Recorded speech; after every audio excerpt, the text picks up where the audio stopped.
Here's Chris Broussard. All right, here's my theory on this thing. Is that as much as we think the Knicks are great, they ended up with an old T-Mac and a mostly shot D. Rose and an old Sheed and Jason Kidd at the end of his career and Amari with bad knees. They're dancing with the stars. That you're trying to reboot your career on that show. They never end up with the guy. I love your analogy. That's hilarious. I got another one. The Knicks think, you ever see the movie Shallow Hal?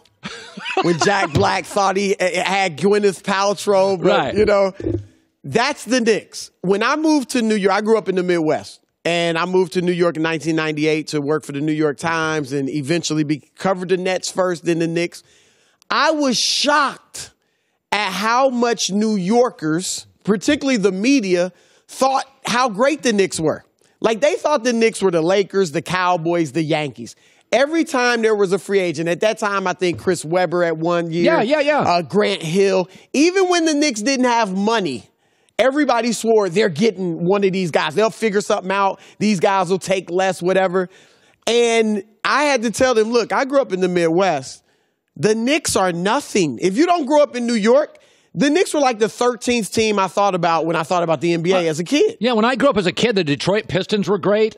Washington was great. The Northwest team, Seattle, Portland were great. Right. Of course, the Lakers. Detroit, Philadelphia, Houston. Like, the Knicks are not that team. And the worst thing about it with your example, Dancing with the Stars, is that the Stars tease them.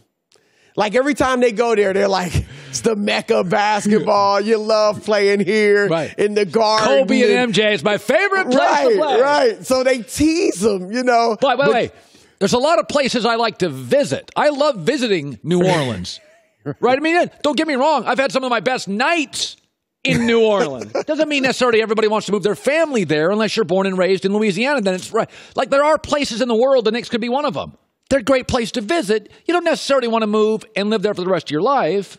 Colin, and that's not a knock on Louisiana, but it's a party city. I was talking to someone within the Knicks organization yesterday.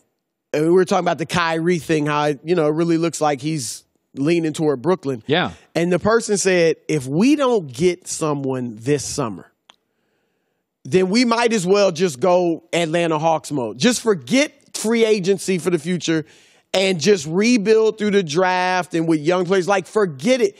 Because, look, as bad as it was in 2010 when LeBron went to Miami and blew off the Knicks, the difference is that they hoped they could get LeBron. The fans, everybody hoped they would get LeBron.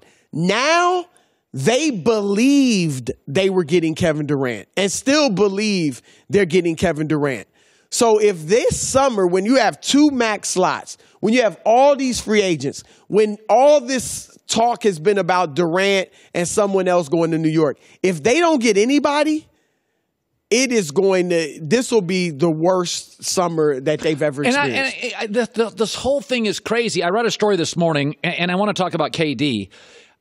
He's not coming back 100% for the series. This has got to be eating him alive. This was going to be, Chris, such a clean break. My 3rd title, I'm the MVP, and I'm going east. It'd be perfect. It's like a movie.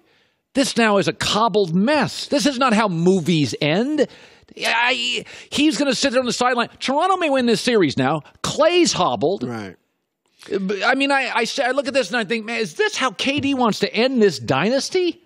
This is a bad ending. It is. Of course, you don't ever want to end it like this. However, if they lose this series and he leaves, I mean, they can't kill him. Like, he's free to go somewhere else. The question is, do you leave Golden State to go to Brooklyn? Like, I don't see that. Like, the Clippers aren't anything special either historically, but at least it's L.A. and it's a little, they got a little something else going. So Kevin Durant, who's very sensitive, we would acknowledge that. Right. Nothing wrong with that. So Kevin Durant has heard for 3 years, oh, you joined a Hall of Fame level point guard. It was his team. So now Kyrie's from Jersey will be seen as the Nets team. So now you're going to join a little flakier ball-centric Hall of Fame level point guard, and it's his team first. Look, good point, because the Knicks, when they get to talk to KD, because they know Kyrie is recruiting, not going to recruiting KD. already talking to him about, let's go to Brooklyn instead. And some of the feeling, I don't know if this is actually how Kyrie feels, but the feeling among some people in the league is that the reason he prefers Brooklyn is because if it doesn't work out, if you don't win a championship there, you're not getting killed. You know, you go to New York with all the hype of KD and Kyrie coming there. Expectations are championship by year 3. And if you don't deliver, we know, we've seen it with all the legends that have gone there and failed. They kill you. So there's some of that thinking. But when the Knicks get to talk to KD, what you just said will be part of what they say. They'll say, look, you the man. Why are you following Kyrie? He's supposed to follow you. Thank you. Whoever you play with, KD, should follow you. But you don't want that narrative. Just what you said. I've heard that from the Knicks.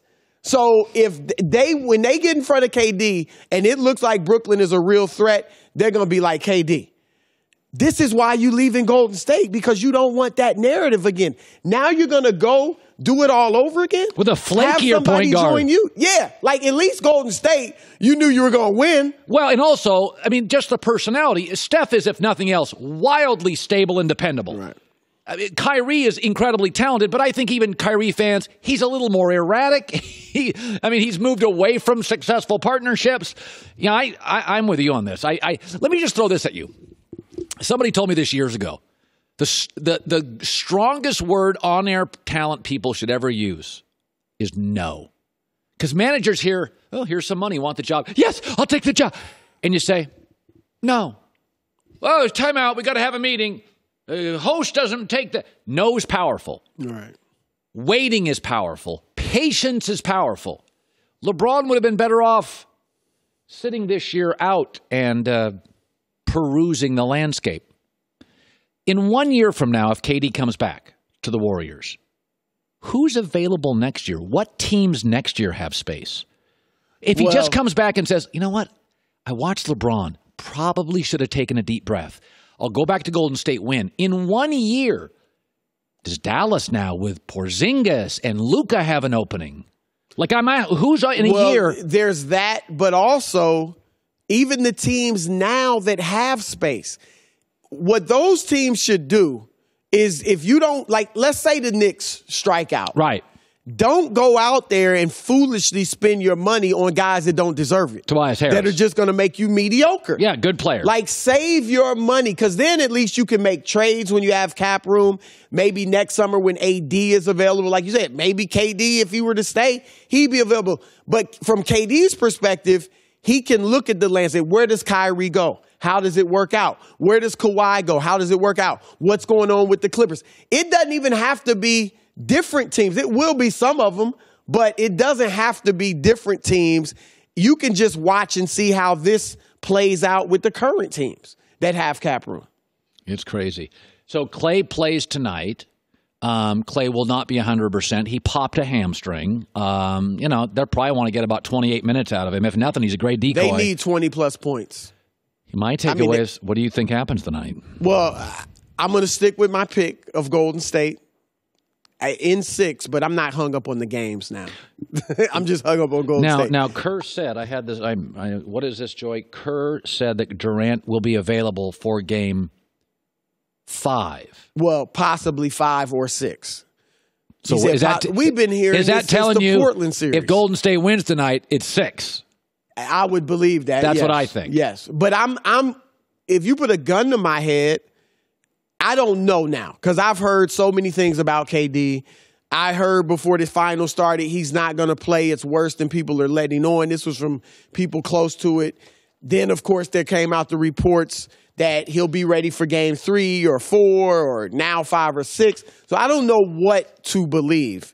But if you put a gun to my head and I had to make a bet, I would say I don't think he plays in the series. That's what Joy says. Yeah, just because, like, this has been going on now for a month. Oh, he might be back in a few games. He might be back in a few weeks. And it just keeps getting longer and longer. I'm not a doctor, obviously, a sports doctor who watched KD in some of these clips. When KD had the ice pack on, the doctor said to me, why is the ice pack so low? It's not on his calf. The ice pack was down below the calf, near the Achilles. He wasn't suggesting it's a torn Achilles, but that's not where the ice pack would be on a strained calf. Hi, everybody. Thanks for watching. Subscribe here to get the latest from the show. Also, be sure to check out more of the best clips from The Herd or go watch a few segments from other shows on FS1.